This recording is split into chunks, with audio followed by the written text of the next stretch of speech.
अस्सलाम वालेकुम viewers and welcome to my channel Jamshed vlog. आज काफ़ी दिनों के बाद मुलाकात हो रही है आप लोगों से। काफ़ी मेरी मसरूफियात थी जिसकी वजह से मेरी यूट्यूब मेन चैनल की कोई वीडियोस नहीं आ रही थी, लेकिन मैं अपने इंस्टा पे टिकटॉक पे वीडियोस लगा रहा था, जेनेरिक वीडियोस। तो चलें, मैंने आज सोचा कि आप लोगों से मुलाकात की जाए और कुछ इन्फॉर्मेशन शेयर की जाए। अभी मैं असल में काम के सिलसिले में ज़रा सुबह सुबह घर से निकल रहा था, तो मैंने कहा चलें इस टाइम को साथ साथ यूटिलाइज़ किया जाता है। तो आज मैं सोच रहा था आप लोगों से डिस्कस की जाए इन जनरल बातें कनाडा का, जो आजकल काफ़ी हॉट टॉपिक है जी कि किस तरह स्टूडेंट वीज़ा है, किस तरह विजिटर वीज़ा लिया जाए। तो लेट्स शेयर दैट और आपको साथ में ड्राइव करवाते हैं और साथ साथ बातें भी करते हैं। चलें मिलते हैं जी इन फ्यू सेकंड्स। जी ठीक यूज़र, टॉपिक मेरा आज का ये है कि कनाडा का वीज़ा कैसे लिया जाए, स्पेशली स्टूडेंट वीज़ा लिया जाए। विजिटर वीज़ा को भी हम टाइम मिला तो हम विजिटर वीज़ा को टच कर लेंगे, लेकिन पहला जो है वो स्टूडेंट वीज़ा। क्योंकि जैसे आप लोगों को पता है कि मैं व्यूअर्स को पता होगा कि मैं अब PSA ग्रुप को काफ़ी अरसे से उसकी एडमिन टीम में हूँ और वहाँ पर हम फ्री ऑफ कॉस्ट सबको सपोर्ट देते हैं, पाकिस्तान से या कहीं से भी पाकिस्तानी स्टूडेंट्स को जो कनाडा में पढ़ने के लिए आना चाहते हैं। तो चलें अब इस चीज़ को डिस्कस करते हैं। पहली चीज़ तो ये कि आपको पता है कि कनाडा का में दो तरह की स्टूडेंट वीज़ा की स्ट्रीम्स हैं। एक है STS, जिसको हम शॉर्ट फॉर्म में STS बोलते हैं और लॉन्ग फॉर्म में उसका नाम है स्टूडेंट डायरेक्ट स्ट्रीम, और दूसरी है कि नॉन STS, जो कि एक रेगुलर स्टूडेंट वीज़ा होता है जो पहले हुआ करता था।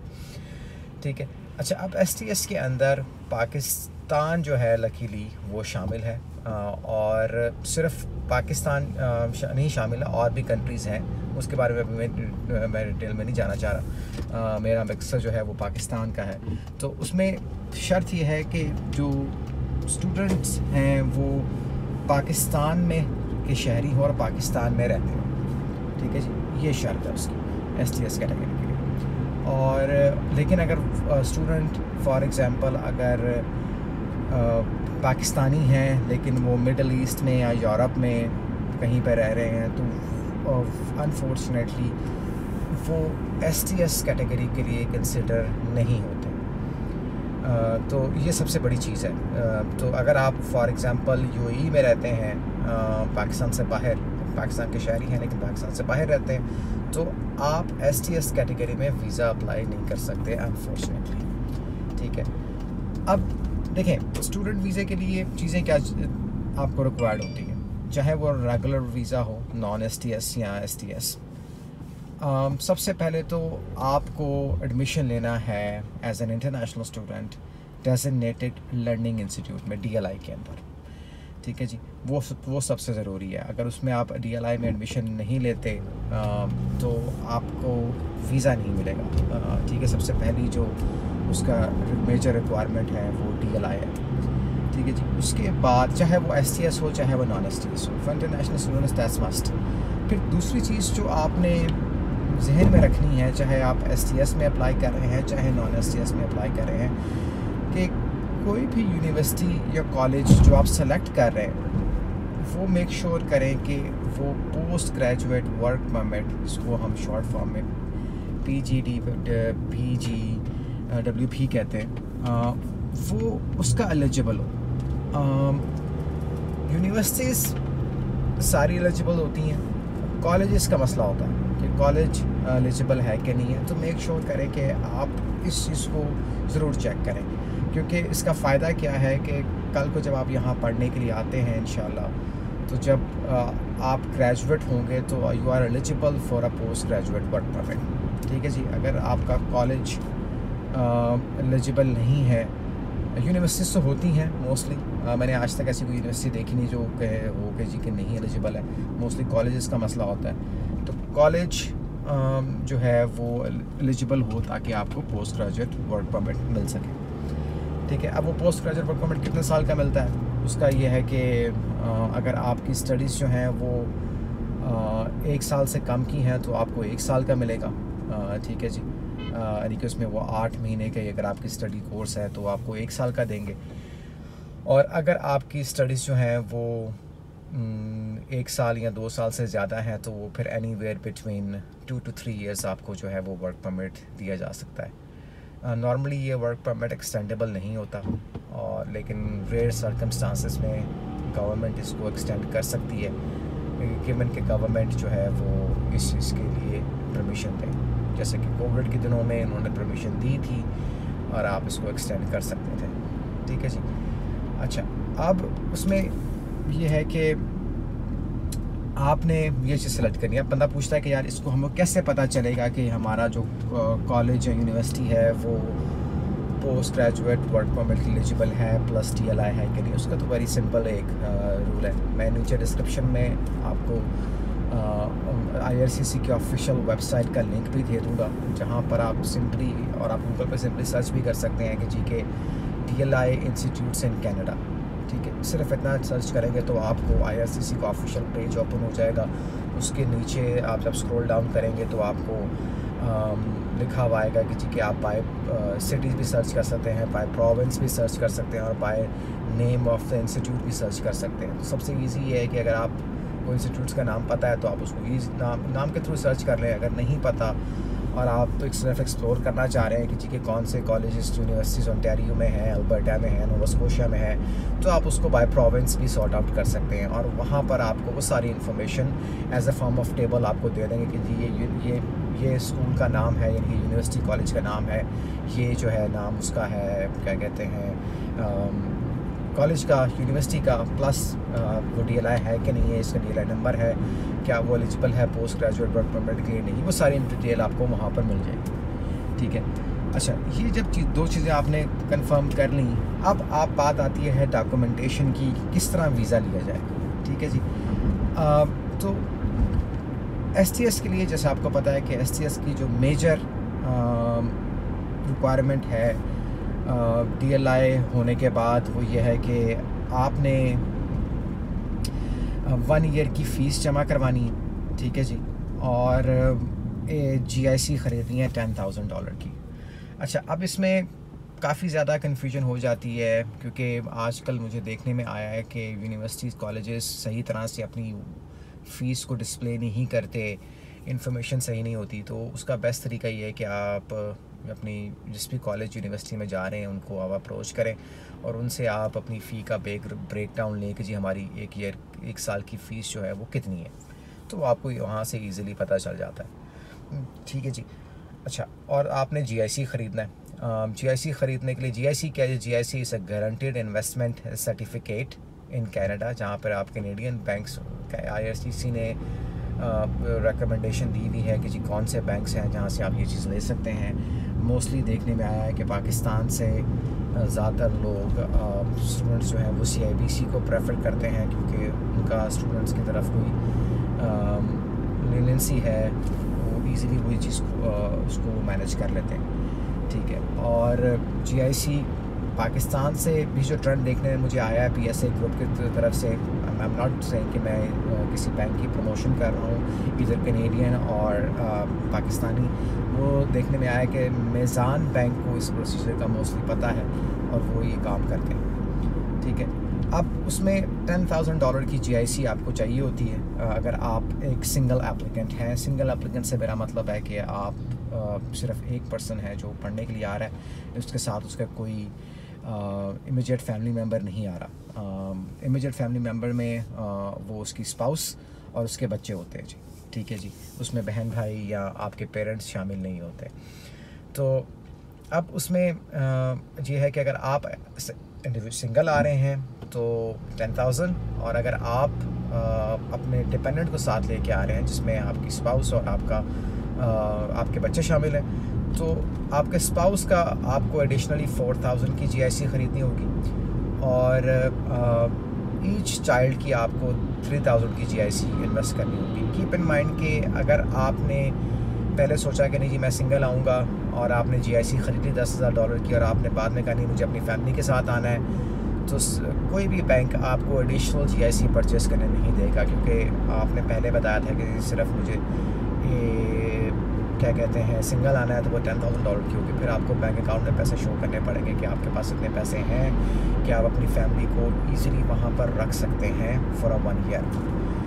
सो डिसाइड कि आपने कि अगर आप सिंगल हैं तो दैट्स फाइन, अगर आप मैरिड हैं तो आपको ये डिसाइड करना है कि जी कि आपने स्पाउस के साथ और बच्चों के साथ आना है कि नहीं आना, ठीक है। और अगर नहीं भी आते तो इट्स ओके, आप लेटर डाउन द रोड आप जो है अपनी फैमिली को यहाँ मूव कर सकते हैं। दे आर मल्टीपल वाइज, ठीक है जी। और आपको पुलिस रिपोर्ट देनी होती है, FRC क्या है, family registration certificate in Pakistan, वो आपको दिखाना होता है। तो ये तो ही STS की मेजर रिक्वायरमेंट। साथ में आपको आप फ्रंट मेडिकल देना होता है। सॉरी मैं इस चीज़ को भूल गया था। अच्छा, अब नॉन STS कैटेगरी है, उसमें आपको फ़ीस नहीं देनी होती है 1 साल की, लेकिन कुछ कंसल्टेंट्स और सोर्सेज ये कहते हैं कि बेटर है कि उसके अंदर आप 1 सेमेस्टर की फ़ीस सबमिट करवा दें, ठीक है। और ना ही आपने GIC ख़रीदनी होती है, वो भी मैंडेटरी नहीं होती। सॉरी मैं एक और चीज़ भूल गया कि उसमें STS कैटेगरी के अंदर आपको हर हाल में IELTS देना होता है एज़ पर टुडे।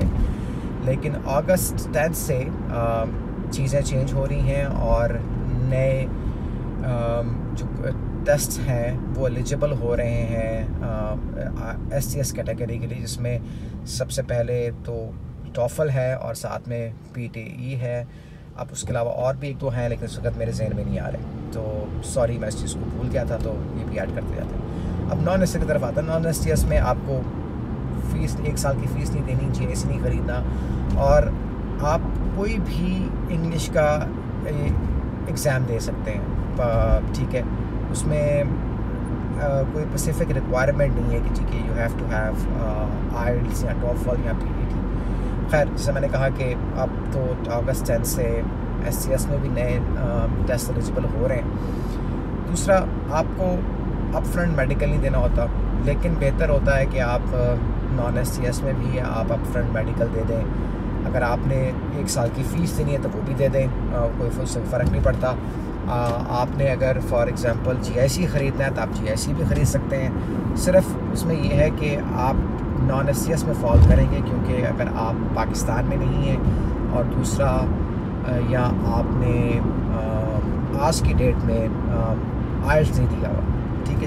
तो ये चीज़ है।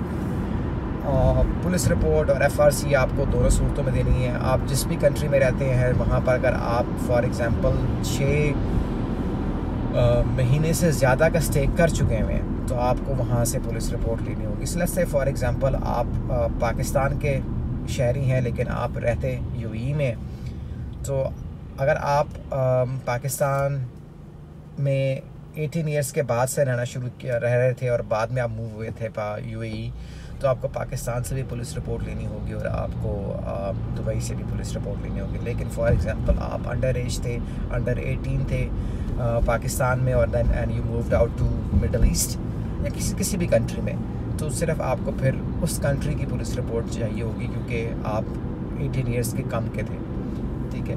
अच्छा, अब वीज़ा कैसे अप्लाई करना है?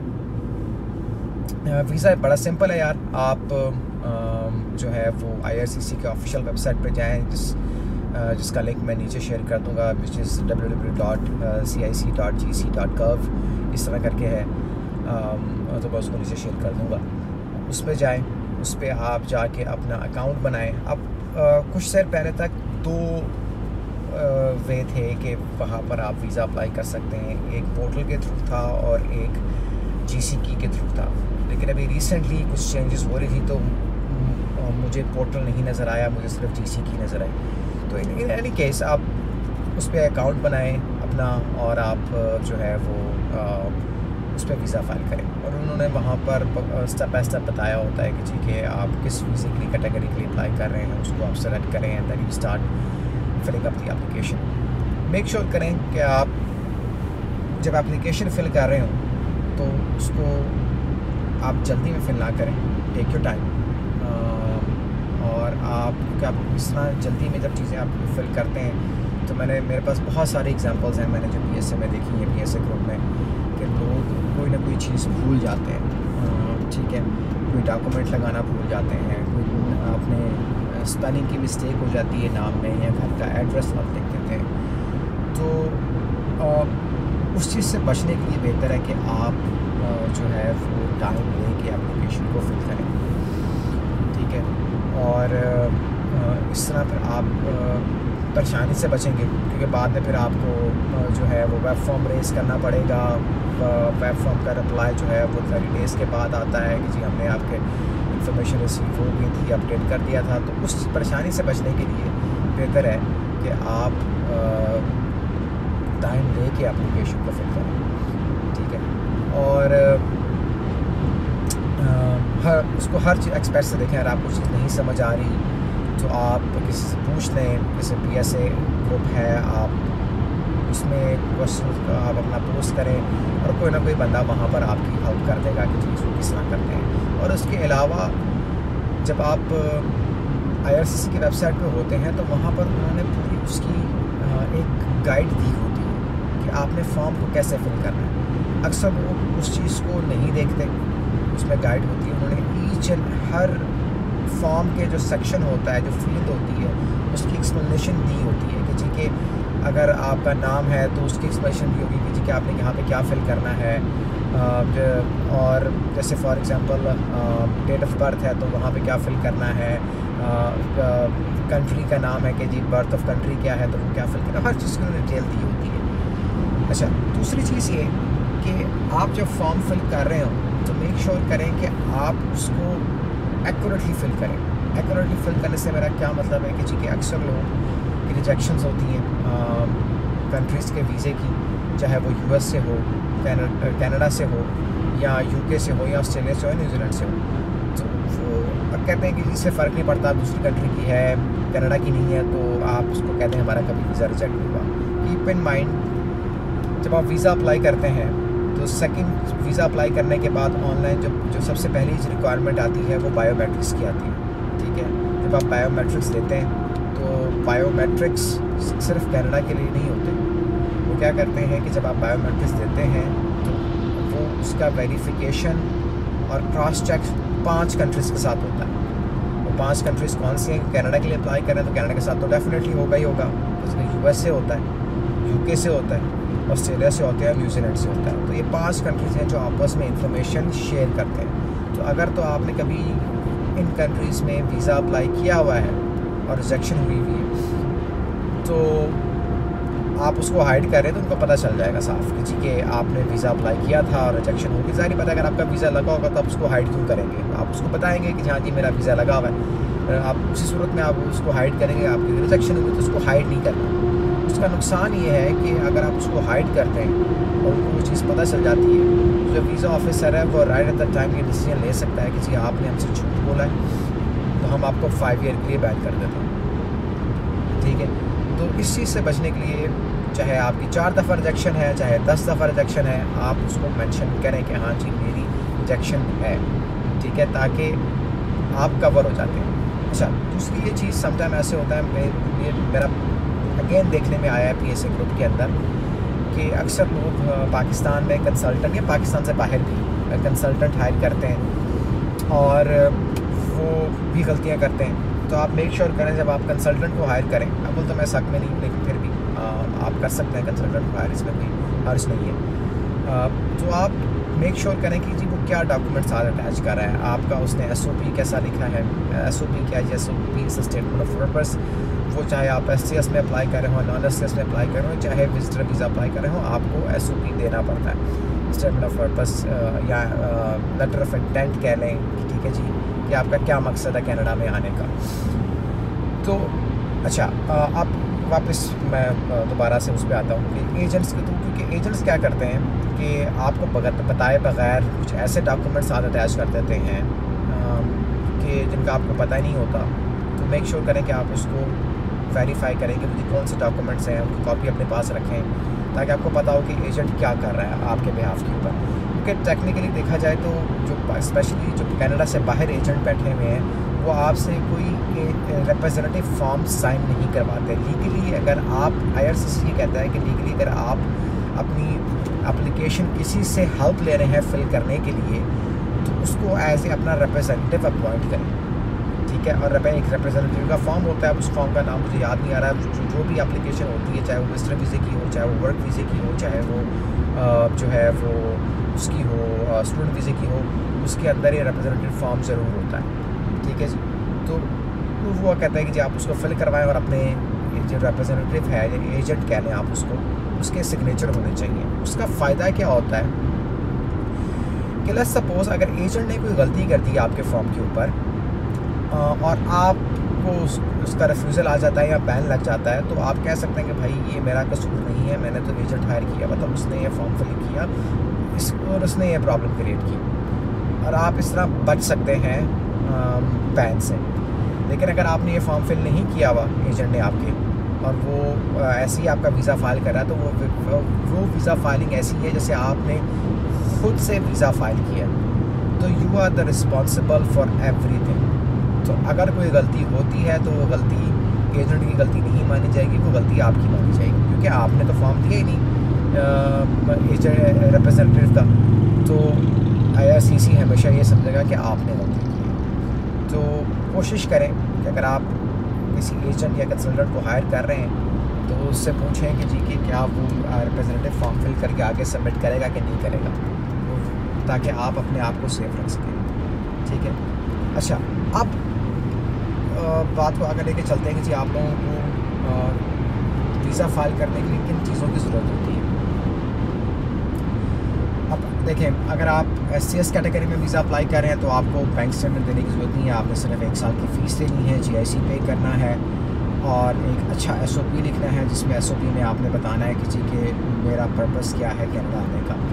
अब बात बहुत लंबी हो जाएगी, पहली वीडियो जो है वो काफ़ी लंबी होती जा रही है, लेकिन फिर भी मैं क्विकली इस चीज़ को शेयर कर दूँ कि SOP के अंदर आप अपना इंट्रोडक्शन लिखते हैं, अपने एजुकेशनल वर्क एक्सपीरियंस का बैकग्राउंड अगर कोई है, अगर कोई गैप है, बेहतर है कि उस गैप को आप अपनी प्रॉपर जॉब के साथ कवर करें, ठीक है जी। जॉब एक्सपीरियंस के साथ, for example proper job experience क्या है कि लेट्स से कि जी आप एक कंप्यूटर साइंस के स्टूडेंट्स हैं, आपने FSC की, FSC करने के बाद आपने बैचलर्स इन कंप्यूटर साइंस किया, उसके बाद आपका 1 या 2 साल का गैप है, उस गैप में आपने कंप्यूटर साइंस की जॉब की। प्लस से कि आपने कंप्यूटर साइंस की जॉब नहीं की, आप कुछ और कर रहे थे, तो वो ठीक नहीं है, वो हर चीज़ के साथ अलाइन नहीं है। जब वीज़ा ऑफिसर इस चीज़ को देखेगा तो वो सेटिस्फाई नहीं होगा और वो रिजेक्शन दे देगा। तो कोशिश ये करें कि वो चीज़ जो है अलाइन हो हर चीज़ के आपके एजुकेशन के साथ, ठीक है, वो आपको बेनिफिट देगी। फिर आपने अपना बताना होता है कि जी के why this course, why Canada, why this university, ठीक है, इस चीज़ को आप एक्सप्लेन करें। फिर आप अपने होम टाइज / कंट्री टाइज को आप जो है उसको एक्सप्लेन करें, फैमिली टाइज को उसको एक्सप्लेन करें, अपने फाइनेंशियल्स को डिस्कस करें। अब SCS कैटेगरी में फाइनेंशियल्स को कैसे डिस्कस करें, आप कहने जी मैंने 1 साल की फ़ीस दे दी है, GIC दे दिया है, और जो मेरे पेरेंट्स हैं वो मुझे सपोर्ट करेंगे। और अगेन अगर आपने अपने पेरेंट्स का कोई एफिडेविट सपोर्ट लगाना है तो लगा सकते हैं, लेकिन SCS कैटेगरी के अंदर बैंक स्टेटमेंट नेसेसरी नहीं है। अगेन सिर्फ SCS कैटेगरी के अंदर बैंक स्टेटमेंट नेसेसरी नहीं है। लेकिन अगर आप नॉन SCS जिसको रेगुलर वीज़ा कहते हैं, उसमें अगर आप अगर स्टूडेंट वीज़ा अप्लाई कर रहे हैं तो फिर आपको बैंक स्टेटमेंट लगाना ज़रूरी है, ठीक है जी। आप SCS कैटेगरी में आप क्या अटैच कर सकते हैं, फाइनेंशियल मीन्स क्या आप कह सकते हैं जी मेरे फादर की जॉब है या मेरी मदर की जॉब है, मेरे पेरेंट्स की जॉब है, या मेरे पेरेंट्स कोई बिज़नेस रन करते हैं, या मेरे पेरेंट्स कोई एग्रीकल्चर का काम करते हैं। उसके आप अगर आप एफिडेविट सपोर्ट बनाना चाहते हैं तो वो लगा लें, लेकिन SCS कैटेगरी के अंदर ये चीज़ लाजमी नहीं है। इसके अलावा फॉर एग्जांपल अगर आप काम करते हैं, आप अपनी आप सैलरी सर्टिफिकेट लगा सकते हैं। अगेन SCS कैटेगरी के अंदर ये चीज़ ज़रूरी नहीं है। नॉन SCS के अंदर आपको ये चीज़ें लगानी पड़ेंगी, क्योंकि आप फीस नहीं दे रहे, आप GIC नहीं ख़रीद रहे। आप उनको बताना है कि जी कि मैं फाइनेंशियली इतना साउंड हूँ कि मैं अपने आप को अफोर्ड कर सकता हूँ, मेरे पेरेंट्स मुझे अफोर्ड कर सकते हैं चीज़ें तो मुझे पढ़ने भेजने के लिए। और साथ में आपने ये बन को बताना है कि कल को जब आप पढ़ के फ़ारिग हो जाएंगे कनाडा से, तो वापस पाकिस्तान क्यों जाएंगे? आप उसमें आपकी सारी बात है, आपकी फैमिली टाइज, आपकी कंट्री टाइज, प्लस आपने उनको ये बताना है कि जी कि मेरी यहाँ से पढ़ने के बाद जो पाकिस्तान में मेरी जो जॉब होगी उसके चांसेस बहुत अच्छे हो जाएंगे, मुझे बहुत अच्छी जॉब मिल जाएगी। दैट्स वाई मैं यहाँ से जब पढ़ के जाऊँगा तो मेरे लिए बहुत सारी अपॉर्चुनिटीज़ अवेलेबल होंगी। तो आपको उसके एग्जांपल्स देनी पड़ती हैं कि जी के फॉर एग्ज़ाम्पल आपको पाकिस्तान में ABC XYZ कंपनी में काम मिल जाएगा, मेरी पे अच्छी हो जाएगी, इस तरह की आपको चीज़ें लिखनी पड़ती हैं। तो इसको आप SOP में सारा कुछ एक्सप्लेन करते हैं। और इस तरह आपने जो है वो अपने आप को डिफेंड करना है। और अगेन आपको मेडिकल अप फ्रंट देना होता है STS कैटेगरी में, नॉन STS में ज़रूरी नहीं है, लेकिन आप दे दें तो फिर भी बेहतर है, क्योंकि आजकल पाकिस्तान में एक जो नया स्कैम चल रहा है वो ये है कि जी ये VFS ग्लोबल की वेबसाइट के ऊपर आपको बायोमेट्रिक्स की अपॉइंटमेंट्स नहीं मिलती, ठीक है, और मेडिकल की अपॉइंटमेंट्स तो मिल जाती हैं लेकिन बायोमेट्रिक की अपॉइंटमेंट्स नहीं मिलती। तो वो एक ये भी चीज़ है। और क्या कहते हैं, इस बस ये चीज़ होती है। और आपको मैं वीडियो को इसमें कट डाउन करना चाह रहा हूँ, ये वीडियो बहुत लंबी होती जा रही है। तो इस तरह आप वीज़ा फाइल करते हैं और इंशाल्लाह हम नेक्स्ट वीडियोस में इसको कंटिन्यू करते हैं और चीज़ें भी डिस्कस करते हैं कि जी किस तरह अपने आप को आप डिफेंड कर सकते हैं। और इंशाल्लाह फिर मिलते हैं अगले व्लॉग में। टेक केयर, अल्लाह हाफ़िज़। अगर अभी तक आपने मेरा चैनल सब्सक्राइब नहीं किया तो उसको आप ज़रूर सब्सक्राइब करें। मेरे चैनल का नाम जो है वो जमशेद व्लॉग्स है। मेरा इंस्टा भी इसी नाम से है और मेरा टिकटॉक भी इसी अकाउंट से है। ठीक है जी, टेक केयर, अल्लाह हाफ़िज़।